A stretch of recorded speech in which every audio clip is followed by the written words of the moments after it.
So another thing you talk about a lot is quality faster, and in particular the pairing of those two things. Why is there a trade-off between quality and speed for most people?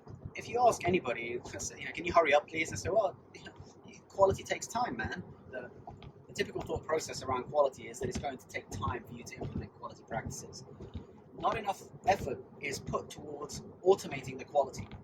Quality is something that is very difficult to measure. You can't measure it directly, but you can measure the proxy effects of quality. Flow, for example, that is the ability to move forward, is going to be held back, drag-wise, by bad quality. How do I stop bad things from happening? Well, you got to detect them. We're talking about feedback. I get feedback from the system that tells me something is broken, or I get feedback from a customer that tells me this thing is not working for me. This ability for us to get feedback is one of the primary ways in which you can control quality. What you do in order to do quality faster is you focus all your efforts on how do I detect feedback as quickly as possible, and how do I deal with that feedback as quickly as possible.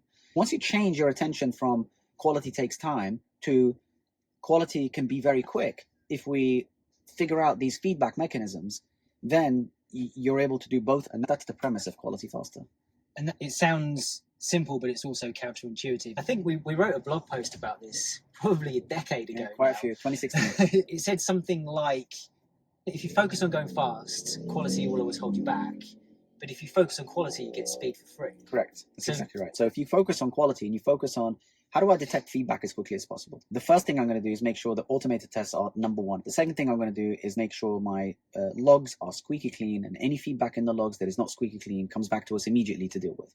You then bring that forward to customers and through observability. The more of these feedback detectors that you put in all over the place, the quicker you're going to be able to recognize any issues through automation. By putting all of these practices in, it may seem like you're slowing down, but in the aggregate, you're actually speeding up. People have this concept about test-driven development, for example, that it's going to slow you down and take more time. Well, it does, because you have to think about things more, but in the aggregate, in the long run, it speeds you up.